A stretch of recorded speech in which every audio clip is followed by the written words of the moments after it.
Selamat malam semuanya. Pada materi ini, saya mungkin beri kesempatan lah ya untuk beberapa menit mungkin ya untuk mempersiapkan peralatan tulis. Karena kita akan langsung masuk ke kuis.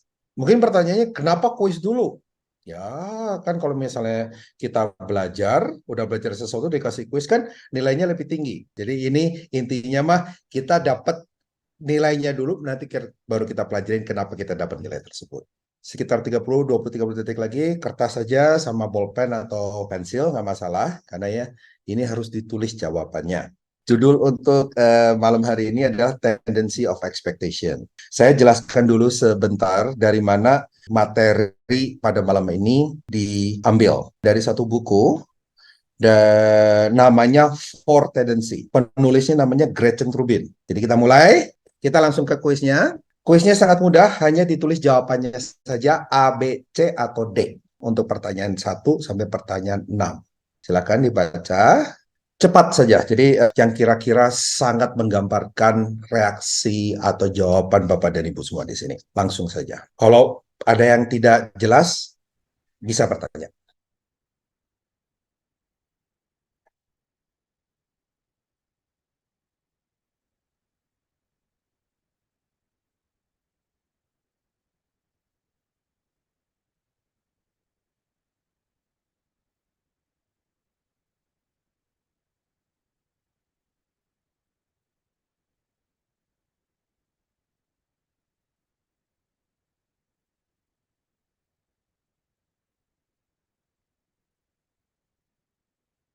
Kita lanjut ke pertanyaan kedua. Ini pertanyaan kedua.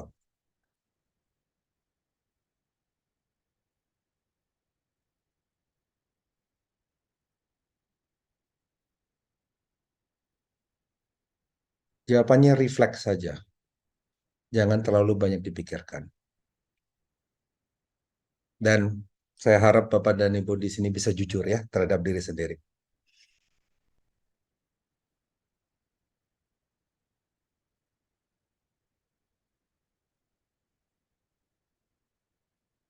Pertanyaan ketiga ya.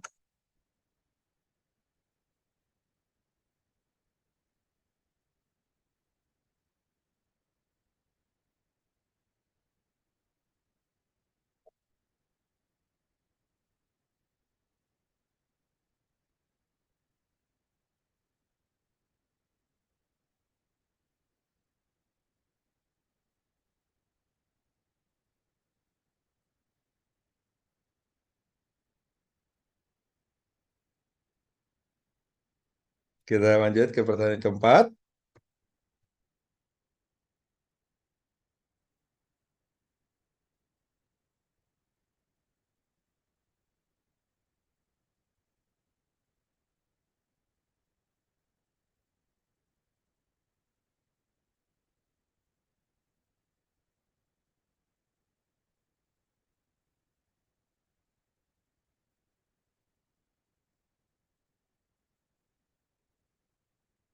Kita lanjut ke pertanyaan kelima.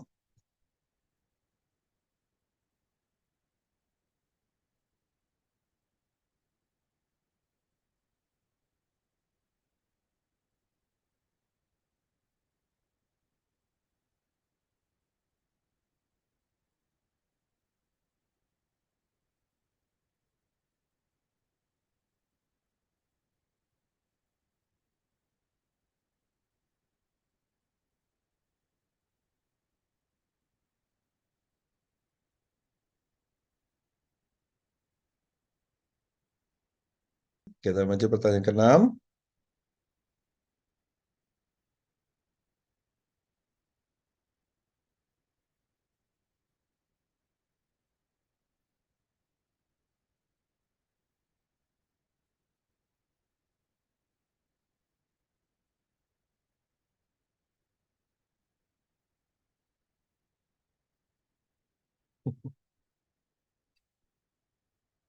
Nah, pertanyaan ketujuh sampai 12, pilihannya hanya cenderung setuju, netral, atau cenderung tidak setuju.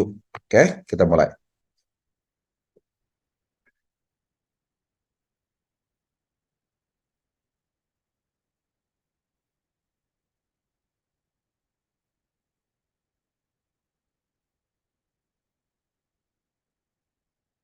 Oke, pertanyaan ke-8.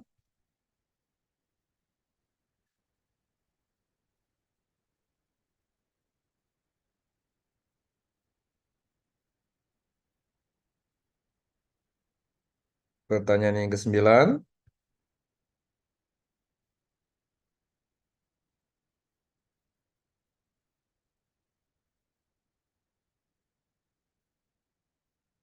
Pertanyaan ke-10.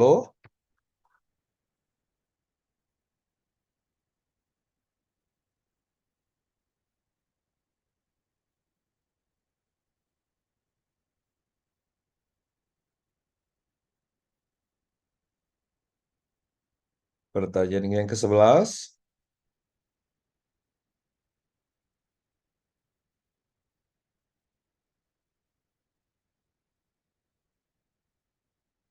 Pertanyaan yang ke-12.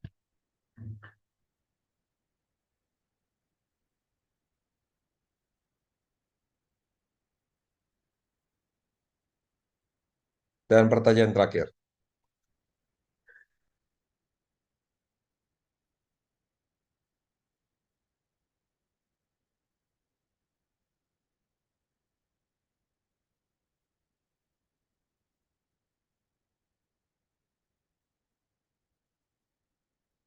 Mari kita cek jawabannya ya.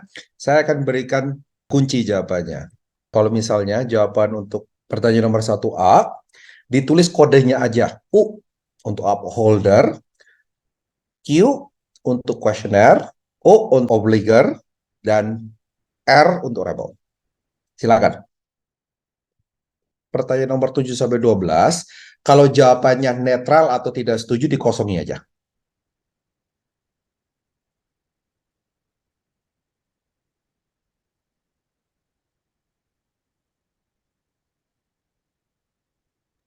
Pak, tadi itu 7 sampai 12 cenderung tidak setuju, nggak ada itu jawabannya.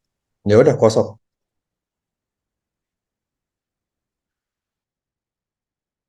Kalau udah selesai, tolong dihitung U-nya berapa, Q-nya berapa, O-nya berapa, R-nya berapa. Yang paling banyak itu merupakan tendensi Bapak dan Ibu sekalian.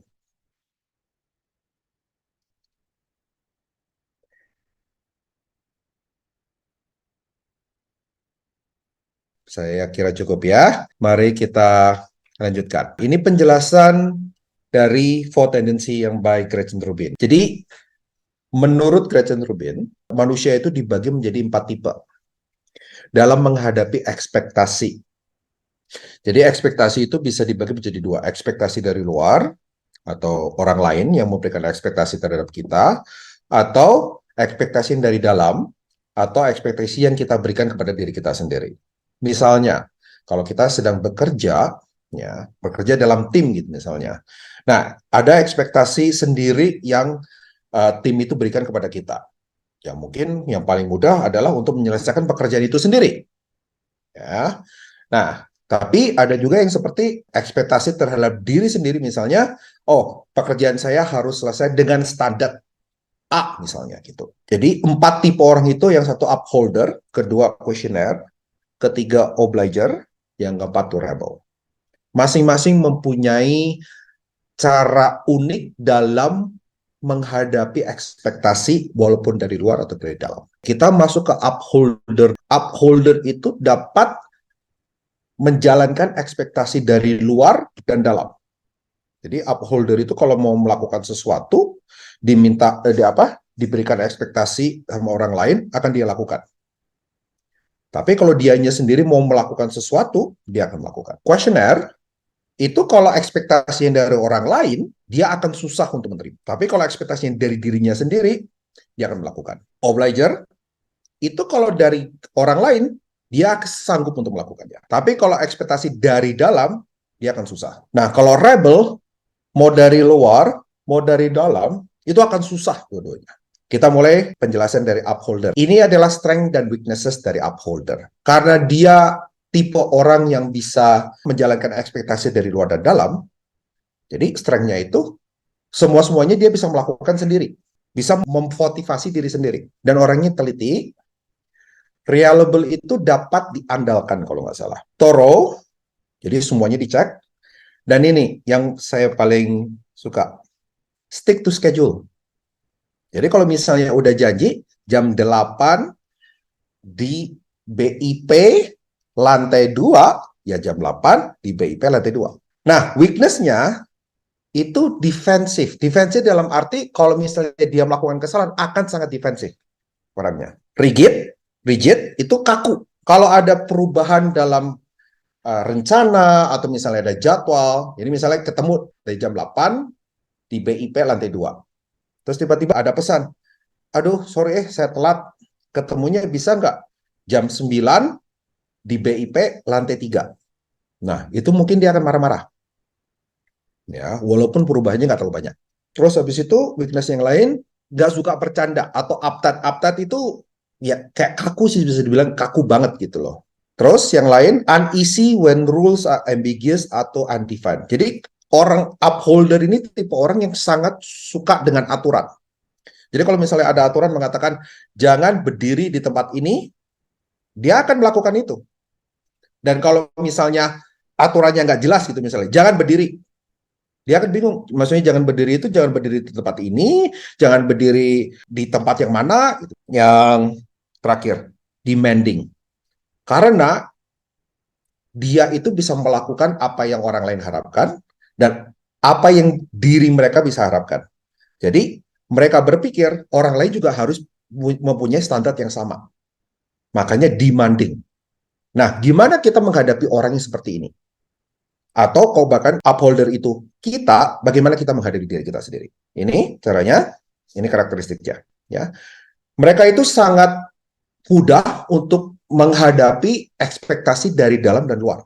Dan nomor dua, tidak perlu diberi perintah. Kalau ada tenggat waktu lah, ada project lah, dan segala macam. Mereka bisa kerja sendiri. Jadi mandiri. Yang ketiga, orang itu suka rutin. Sesuatu yang hari itu, jam itu, melakukan itu, ya itu aja yang dilakukan. And may have trouble adjusting to a break in routine. Kalau tiba-tiba yang harusnya jam itu ada di kelas, misalnya saya gitu ya, ada di kelas, mengajar fisika jam 8, terus tiba-tiba saya ada meeting, wah susahnya setengah mati saya. Misalnya. Dan ini, they may become very angry or defensive at the suggestion that they make mistake. Karena mereka itu mempunyai, mungkin bukan anggapan ya, tapi ekspektasi yang sangat tinggi terhadap diri mereka sendiri. Jadi kalau orang lain kalau ngomong, oh kamu ini melakukan kesalahan, mereka marah. Terus, they put a high value on follow through. Jadi kalau udah melakukan sesuatu, itu dilakukan sampai beres. Ya, jadi kalau resolusi tahun baru, mulai 1 Januari, saya akan mencoba berolahraga 30 menit tiap hari gitu misalnya. Ya, dia akan melakukan itu. Dari 1 Januari sampai 30 Desember akan dilakukan semuanya. Akan dilakukan tiap hari. 30 menit, 30 menit. Tapi mereka juga harus diingatkan. Tipe-tipe tendensi yang lain, jadi seperti questionnaire, obliger, and rebel itu, mereka itu nggak mendapatkan kepuasan kalau melakukan sesuatu. Sedangkan upholder, iya. Dan yang terakhir, tipe orang seperti ini mempunyai kesulitan untuk delegasi tanggung jawab. Karena mereka merasa orang lain itu tidak dapat diandalkan. Makanya kalau Bapak dan Ibu di sini hasilnya upholder, mungkin perlu dipikirkan baik-baik bagaimana untuk menghadapi diri kita sendiri. Kita lanjut ke questionnaire. Ya, questionnaire itu strength-nya data driven. Jadi semuanya itu harus berdasarkan data. Kedua itu fair-minded. Jadi semuanya itu harus fair. Tapi bukan fair menurut orang lain, tapi menurut dirinya sendiri. Kadang-kadang fairness-nya ini rada aneh. Terus sangat tertarik dalam menciptakan sistem yang efisien dan efektif. Unwilling to accept authority without justification. Jadi kalau mereka merasa orang yang diajak ngomong itu atau otoritasnya itu tidak dapat dipercaya kemampuannya, tipe orang ini tidak akan mendengarkan apapun. Bahkan nggak terima sama otoritas orang ini. Dan strength-nya, willing to play devil's advocate. Jadi kalau misalnya dalam meeting, dia itu mungkin akan suka-suka mencari kesalahan dalam meeting itu. Itu bukan hal yang jelek. Bukan selalu hal yang jelek.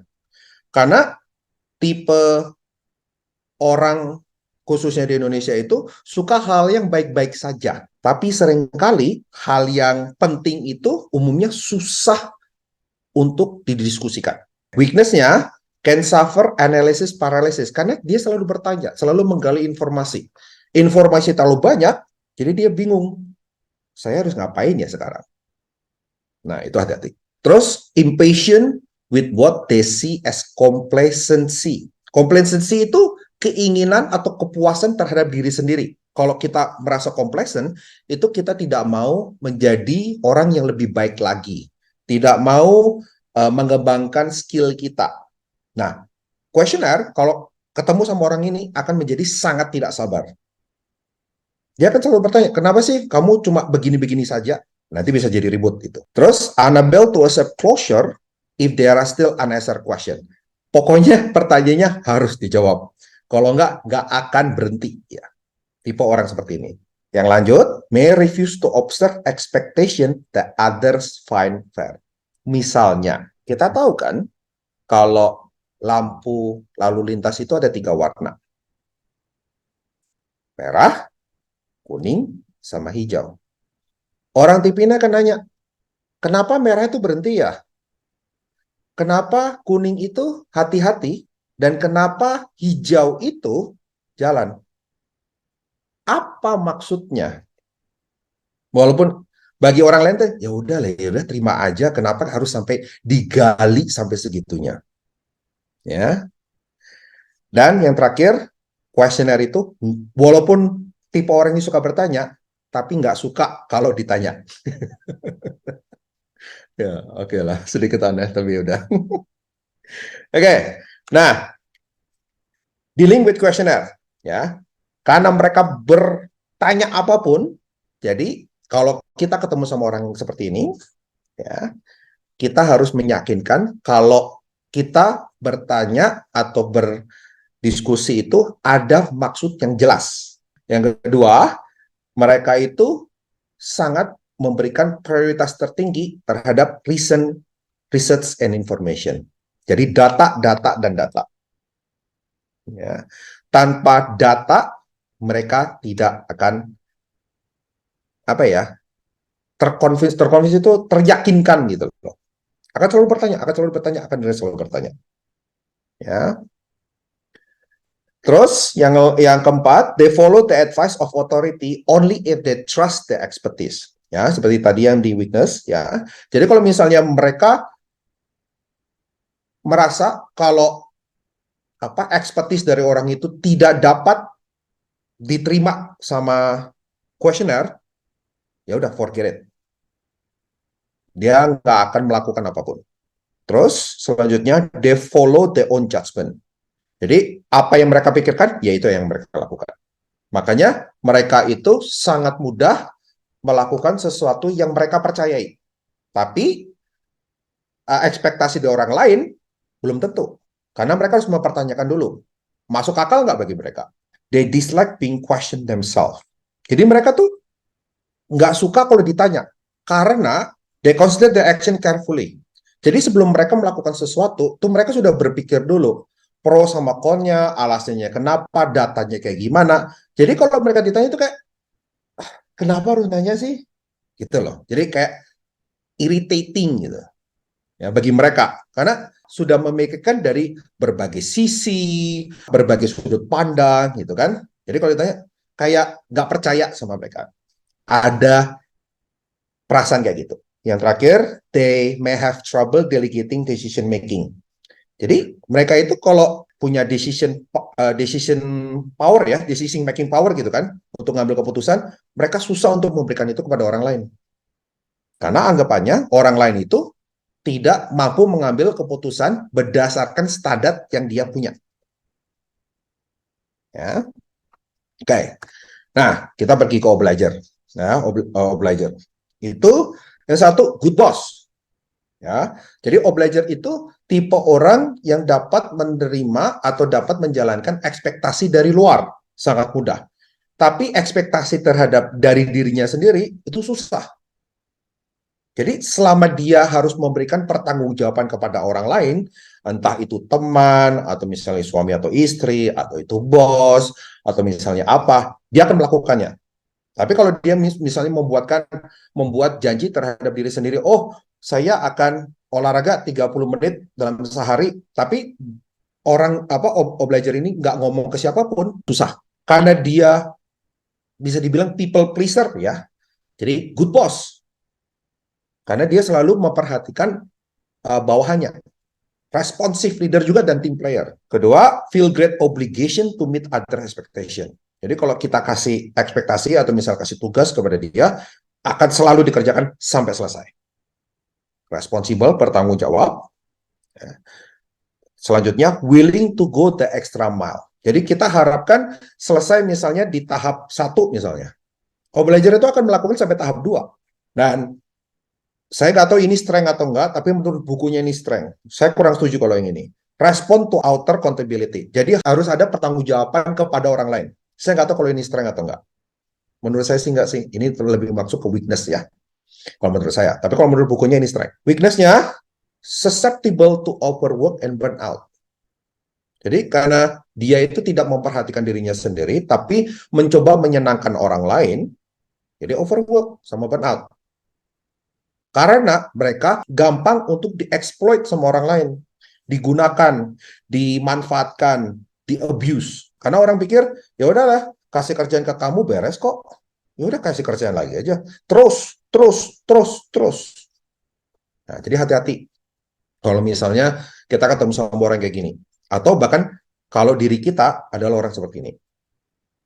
Karena mereka kalau sudah overwork, burnout, mereka akan jadi resentful. Resentful itu nggak suka lah intinya. Dan weakness terakhir, has trouble saying no or imposing limit. Karena mereka itu mau menyenangkan orang lain. Jadi kalau orang lain minta melakukan sesuatu, obliger itu, tapi orang lain butuh saya. Pasti alasannya kayak gitu. Orang lain butuh saya. Ya udahlah saya lakukan. Padahal kondisi diri mereka sendiri itu mungkin masih nggak kuat atau misalnya lagi sakit atau misalnya lagi sibuk sama yang lain misalnya. Gimana kita kalau ketemu sama orang yang seperti ini? Jadi mereka itu prioritasnya untuk menyelesaikan komitmen terhadap orang lain. Jadi very good colleagues. Kalau saya bisa ngomong teman kerja atau bahkan teman atau bahkan pasangan misalnya. They succeed when given accountability with supervision, deadline, and monitoring. Jadi harus ada orang lain yang monitor mereka. Misalnya, saya punya guru yang obliger misalnya. Saya akan ngomong kayak gini, saya minta data di meja saya hari Senin jam 8. Ya.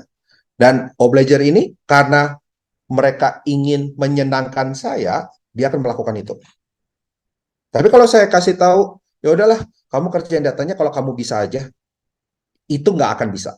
Itu nggak akan selesai. Karena nggak jelas. Tanggung jawabnya nggak jelas. Yang nomor 4, they may have trouble delegating because they feel that some expectation attached to them personally. Jadi mereka susah untuk mendelegasikan orang lain karena kepuasan yang mereka dapat karena menyenangkan orang lain itu personal bagi mereka. Yang kelima, they must have system of external accountability in order to meet the inner expectation. Jadi harus ada orang yang monitor. Entah itu orang, atau aplikasi, atau deadline, atau sistem. Apapun itu. Pokoknya dia harus mempunyai pertanggungjawaban kepada siapapun itu. Atau apapun itu. They may need manager or others to evaluate expectation or they may rebel. Kalau obliger, harus ada orang yang ngebantu juga supaya ekspektasi orang lain itu bisa termanage dengan baik. Contoh, istri saya itu obliger. Jadi kalau misalnya saya ngelihat istri saya itu diberikan tugas dari pekerjaannya gitu kan ya, dan saya merasa itu terlalu tinggi, beban kerjanya, saya ngomong, udahlah, kamu nggak usah ngerjain ini, nanti aja kerjainnya. Kamu fokus ke ini aja. Misalnya diberi tugas A, B, C, D, E gitu kan ya. Saya ngomong, udahlah, kamu kerjain A sama B dulu aja. Ya. Kenapa? Karena kalau kamu kerjaan A, B, C, D, E, kamu juga nggak ada waktu. Jadi kerjaan yang fokus ke A, B dulu aja. Jadi supaya mereka itu nggak overwork sama burnout. Terakhir, Rebel itu strength-nya independent minded. Ini tipe orang yang ekspektasi dari luar nggak peduli, ekspektasi dari diri sendiri juga nggak peduli. Jadi tipe yang sedikit aneh. Maka dari itu, tipe orang ini tuh suka sekali dengan kebebasan. Jadi independent minded strength-nya. Yang kedua, able to think outside the box. Jadi yang status quo dan segala macam itu nggak peduli. Yang harusnya melakukan sesuatu tuh misalnya dari A ke B ke C ke D ke E, mungkin sama dia kelihatannya A bisa ke C dulu dah. Terus nanti mungkin balik ke B, baru nanti ke E. Terus strength-nya unswayed by conventional wisdom. Jadi yang udah pernah dilakukan bertahun-tahun bahkan, atau sudah dilakukan berdasarkan tradisi, dia mah kelihatannya nggak gitu dah. Ya, pasti responnya kelihatannya nggak gitu dah. Terus willing to go their way to change the status quo. Karena mereka itu nggak suka sesuatu yang itu-itu aja. Jadi kalau status quo-nya misalnya di organisasi gitu kan, dia mah mau diobrak-abrikin gitu. Obrak-abrik dalam tanda kutip ya, bukan berarti rebel itu sesuatu yang tipe orang yang melakukan sesuatu nggak dipikir gitu maksudnya ya. Dan yang terakhir itu spontaneous. Jadi bisa dibilang mereka itu tidak ada planning, kelihatannya tidak ada planning ya. Nah, weakness-nya likely to resist when asked or told to do something. Jadi kalau mereka orang lain ngomong, kelihatannya kamu harus ngelakuin ini dah. Orang tipe rebel itu nggak akan lakukan. Bodoh amat. Kalau orang lain udah minta rebel ini melakukan A, B, C, D gitu misalnya. Dan uncooperative. Ya, karena itu semuanya mau melakukan suka-sukanya dia. Dan inconsiderate. Yang suasananya lagi adem anyem gitu misalnya kan, yang melakukan sesuatunya udah jelas, karena ada rebel ya udah bodo amat, suka-suka dia. Kadang-kadang itu menyakiti hati orang lain. Terus weakness ya selanjutnya, has trouble completing tasks that need to be done consistently the same way every time. Orang tipe rebel itu tidak suka kalau melakukan hal yang sama berulang-ulang kali. Acts as though ordinary rule don't apply. Jadi kalau ada peraturan, ya udahlah, itu mah masa bodo amat. Yang penting saya melakukan dengan cara saya, dengan gaya saya. Itu weakness-nya. Suka bikin masalah intinya mah. Restless, pokoknya nggak bisa diem aja. Harus cari sesuatu yang baru. Ya. Dan yang terakhir, maybe indifferent to reputation. Jadi nggak peduli reputasinya itu baik, jelek, orang lagi sedang diomongin atau segala macam, orang tipe ini masa bodo amat. Mungkin dari penjelasan saya mengenai upholder, questionnaire, obliger, sama rebel. Rebel ini kan di bawah sini nih. Ini hasil saya. Ada, ini core tendency. Kita itu ada second tendency yang overlap sama lingkaran ini. Jadi saya bisa rebel ke obliger atau rebel ke questionnaire. Makanya jawaban tadi Miss yang mengenai saya questionnaire itu benar, karena saya rebel dan questionnaire. Tapi core saya itu rebel. Menurut Gretchen Rubin, dan dia udah melakukan survei, dan ini berdasarkan survei di US ya. Survei di US itu paling banyak presentasinya itu obliger. Sekitar 41%. Dan presentasi yang kedua itu questionnaire. Sekitar 20 something persen. Yang ketiga itu upholder, yang terakhir itu rebel. Nah, berdasarkan data yang saya punya, tadi kan saya sedikit cerita kalau saya minta teman-teman saya yang di Temasek ini melakukan survei ini. Data yang saya punya, ya, di Temasek paling besar itu kuesioner. Ya, so berdasarkan data itu dari 28 orang, 42% itu kuesioner. Jadi kalau melakukan sesuatu itu harus masuk akal bagi mereka ya, bukan bagi organisasi, bukan bagi peraturan, nggak masalah. Pokoknya bagi mereka. Dan maka dari itu kadang-kadang teman-teman saya yang di Temasek itu bikin pusing. Yang terbanyak kedua itu obliger. Terbanyak ketiga upholder, yang paling sedikit itu rebel. Sampai sini dulu aja sedikit share saya. mengenai Fourth Tendency by Gretchen Rubin. Terima kasih atas waktunya pada malam hari ini. Mungkin ada pertanyaan. Terima kasih semuanya. Sampai kita ketemu lagi Jumat depan. Salam sehat, salam sejahtera, dan selamat malam.